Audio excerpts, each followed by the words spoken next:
The ultimate goal that these people have in mind is the goal to create a one world government run by the banking industry, run by the bankers, and they're doing it in sections. The European currency, the euro, and the European Constitution is one part of it.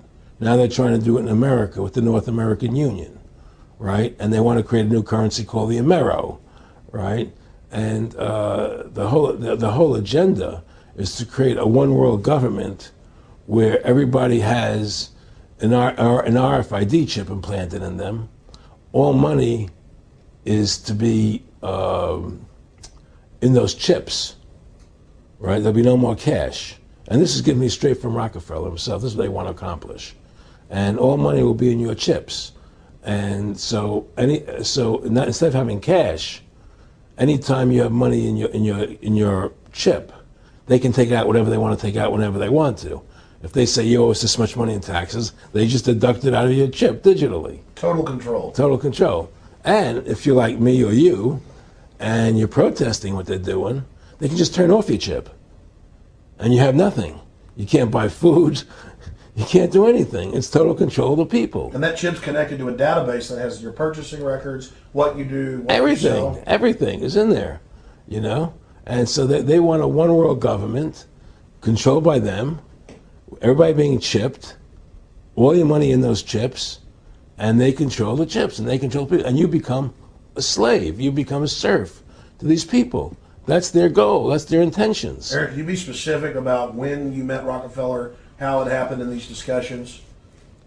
I met Rockefeller through a female attorney I knew who called me up one day and said, one of the Rockefellers would like to meet you. I had made a video called Mad as Hell, and he'd seen the video and wanted to meet me and knew I was running for governor of Nevada. So sure, I'd love to meet him. And I met him and I liked him, and he was a very, very smart man. And we used to talk and share ideas and thoughts. And he's the one who told me 11 months before 9/11 ever happened that there was going to be an event. Never told him what the event was going to be, but there was going to be an event, and out of that event, we were going to invade Afghanistan to run pipelines from the Caspian Sea. We were going to invade Iraq, you know, to take over the oil fields, establish a base in the Middle East, and make it all part of the New World Order. And we'd go after Chavez in Venezuela. And sure enough, later 9/11 happened, and I remember he was telling me how how you're gonna see soldiers looking in caves for people in Afghanistan and Pakistan and all these places, and there's gonna be this war on terror, of which there's no real enemy, and the whole thing is a giant hoax, you know. But it's a way for the government to take over the American people. He told you it was going to be a hoax. Oh yeah, oh yeah. There's no question. He says there's going to be war on terror, and he's just laughing. There's no who are we fighting? I mean, why do you think 9/11 happened, and then nothing's happened since then? Do you think that our security is so great here that these people who pulled off 9/11, who were able to, can't knock down another plane? Come on, it's ridiculous.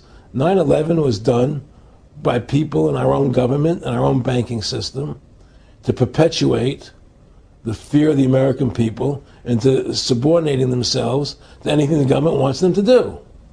That's what it's about, and to create this war, this endless war on terror. And that's why and that was the first lie.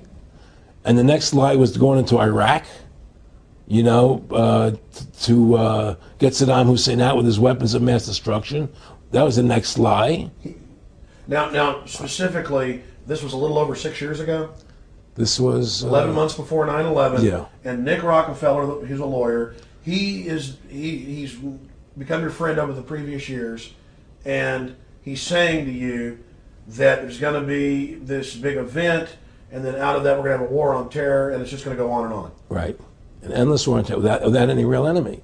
That you can never, so you can never define a winner. And did he say that it's going to be perfect because you can't define an enemy? It just goes on and on? Yeah, because you can't define a winner. There's no one to beat, so it goes on and on forever. And they can do whatever they want. They scare the hell out of the American public. Look, this whole war on terror is a fraud. It's a farce. It's very difficult to say it out loud because people are intimidated against saying it. Because if you say it, they want to make you into a nutcase. Let's But be the truth has to come out. That's why I'm doing this interview. The fact of the matter happens to be that the whole war on terror is a fraud. It's a farce. Yeah, there's a war going on in Iraq because we invaded Iraq. And people over there fighting, you know. But the war on terror, it's a joke, you know. And until we discover what really happened on 9/11 and who was responsible for 9/11, because that's where the war on terror emanates from. That's where it comes from. It was 9/11 that allowed this war on terror to begin. And until we get to the bottom root of 9/11, the truth of 9/11, we'll never know about the war on terror.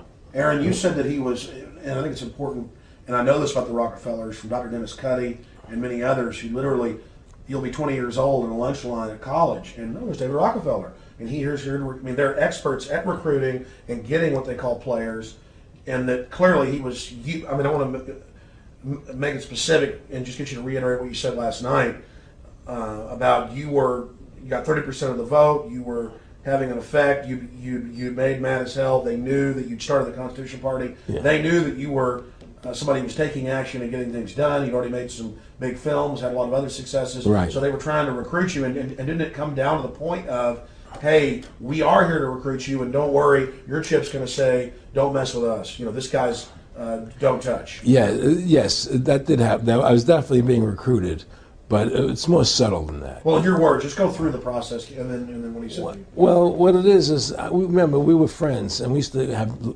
go to my house a lot. We'd have dinner, we'd talk, and he'd tell me about business investments I get involved in, you know, or they would help me with this business investment or that business investment. And was I interested in joining the Council on Foreign Relations? You know, I would have to get a letter to join them, but was I interested in that? And, you know, just stuff, you know, leading you on. And I used to say to him that I never really did that because that wasn't where I was coming from. You know, as much as I like you, Nick, you know, your ways and my ways, we're on the opposite side of the fence. You know, I don't believe in enslaving people, you know, and he would come back with, oh, I do? Or? Well, it would be more like, you know. It's better for them. Well, it's more like, you know, how do I put it? It was like, what do you care about them? What do you care about those people? What difference does it make to you? Take care of your own life.